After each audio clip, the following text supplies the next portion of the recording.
আসসালামু আলাইকুম। আজকে আমরা যে ধানগুলো সিদ্ধ শুকনো করব, এই ধানের নাম হচ্ছে ঢেপো ধান। আমাদের স্থানীয় ভাষায় একে ঢেপো ধান বলে। এই ঢেপো ধানের চালের ভাত লাল হয়ে থাকে আর সাদা ভাতের থেকে এই ভাত তুলনামূলকভাবে একটু মিষ্টি হয়ে থাকে। গরম গরম লাল চালের ভাত আর যে কোনো রকমের ভর্তা দিয়ে আপনি অনায়াসেই এক থালা ভাত খেয়ে ফেলতে পারবেন। এই ধানের চালের ভাত নরম করে মানে পানি পানি করে রান্না খেতে সেই রকমের মজা লাগে, যাকে আমরা স্থানীয় ভাষায় ফেনা ভাত বা জাউ ভাত বলে থাকি। আমাদের এখানে এই ফেনা ভাত বা জাউ ভাত খাওয়ার জন্যই এই ধানের চাহিদা অনেক বেশি। আপনারা আমার আগের যে ধানের ভিডিওগুলো দেখছেন সেখানে ছিল গুটি স্বর্ণা, মনোহর, জাবড়া এবং কিছু গোছা ধান। এই সবগুলো ধানই হচ্ছে আমাদের স্থানীয় ভাষায় ধানের নাম।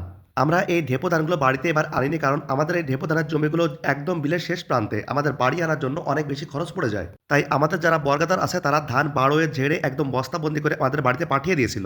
জমির মালিক যখন জমি নিজে চাষ না করে অন্য লোকের কাছে দিয়ে চাষ করায়, তখন তাকে আমাদের স্থানীয় ভাষায় বর্গা চাষ পদ্ধতি বলে থাকে। বর্গা দেওয়া জমি থেকে জমির মালিক ফসলের 3 ভাগের 1 ভাগ ফসল পায়। যাই হোক, আলহামদুলিল্লাহ আমরা এবার প্রায় 10 মনের মতো এই ঢেপো ধান বা লাল ধান পেয়েছি, যার অর্ধেক আমরা সিদ্ধ শুকনো করে চাল তৈরি করবো ইনশাআল্লাহ ভাত খাওয়ার জন্য, এবং বাকি অর্ধেক দিয়ে আমরা আলো ধান তৈরি করব।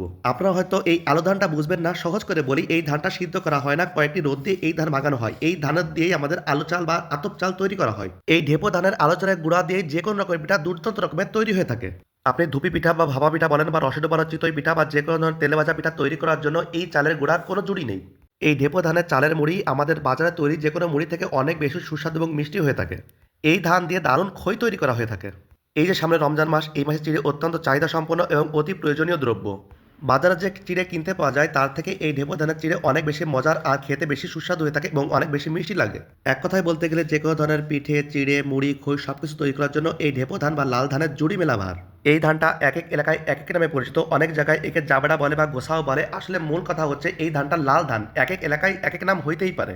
এই ধানটার আর একটা বৈশিষ্ট্য হচ্ছে এই ধানে হুল থাকে, প্রচুর পরিমাণে হুল থাকে, এবং যেটা অন্য সাধারণ কোনো ধানে থাকে না। আসলে সময় পরিবর্তনশীল। এই ধান আসার আগে আউশ এবং আমনের এই লাল ধানের চাল যখন মানুষ খাইতো তখন মানুষ একটু নিচু চোখে দেখতো, কিন্তু সময়ের বিবর্তনে এই লাল ধানের চালই এখন মানুষের আকাঙ্ক্ষার বিষয় হয়ে গেছে।